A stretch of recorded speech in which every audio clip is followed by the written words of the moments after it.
Let's welcome in former Texas State Representative Rick Green. Rick, thanks for joining us this Saturday morning. You've trained thousands of Americans in constitutional self-defense. Do you think any more could have been done to potentially prevent this tragedy, or at least to limit the damage done?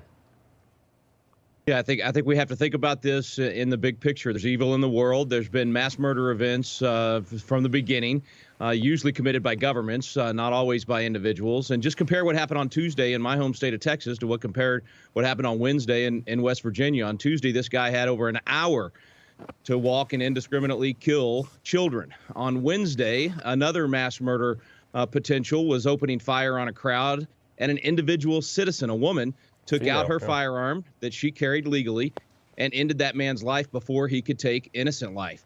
That's the difference whenever citizens are armed and trained and prepared. And we've got to stop depending on government or on police officers to always be there. They can't be there in every situation. I'm a back the blue guy. My brother-in-law's a sergeant.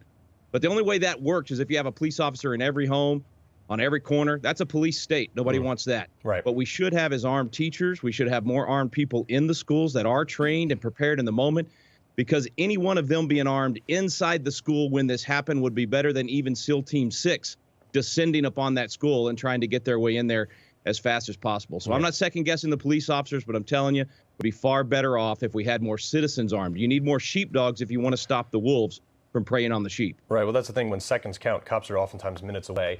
That's right. You know, and you talk about the idea of an armed citizenry. The counter argument to that is that, well, America has 400 million guns. If more guns were the answer, we'd be a lot safer. But the counter argument to that, which I happen to agree with, is, well, if more gun laws are the answer, then why are places like Chicago, D.C., New York, Baltimore, all these places that are liberal utopias of gun laws and gun restrictions, why do they have the highest gun crime rate from illegal guns? Right.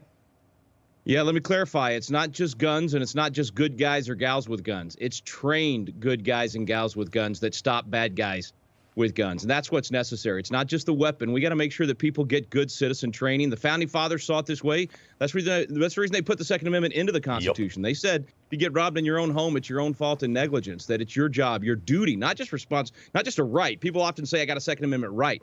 It's a duty and a responsibility to do this well. We all know we're not going to get rid of all the guns. We wouldn't, even if we got rid of all the guns in America, we can't even stop people from coming in. We're not going to stop them from coming in with guns as well. So the only logical thing to do is act like adults and say, look, there's evil in the world. Let's do our part. Let's make sure we're training people to defend, because evil's going to show up somewhere at some time. God forbid it shows up at my home or your school. But if we've got more wolves, more sheepdogs in the area that can stop those wolves, we can end these things a lot sooner, and I could give you dozens of examples where that happens. And that evil can come in a form of a pressure cooker. It can come in the form of a vehicle running people down. Exactly right. But I think if there is intent to perform evil, someone's going to find a way. It doesn't matter if they bought a firearm with a license or otherwise.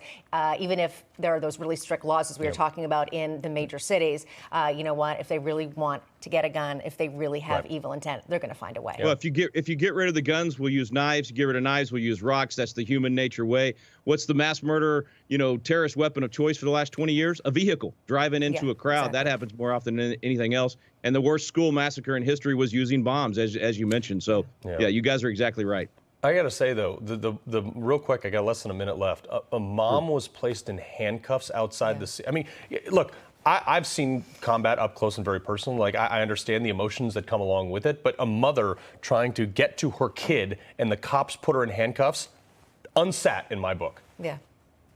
Yeah, I think there were a lot of mistakes made in this. And part of that, not to raise a whole nother big issue, but part of that is we've second-guessed so much. We blame the cops for so much. They're so hesitant in making the right decisions and moving in. Compare that to Stephen Williford in Sutherland Springs, who went barefoot with only 8 rounds to take on the shooter in the Sutherland Springs church there that was wearing full Type 3 body armor. He ran into the fire until the fight was over.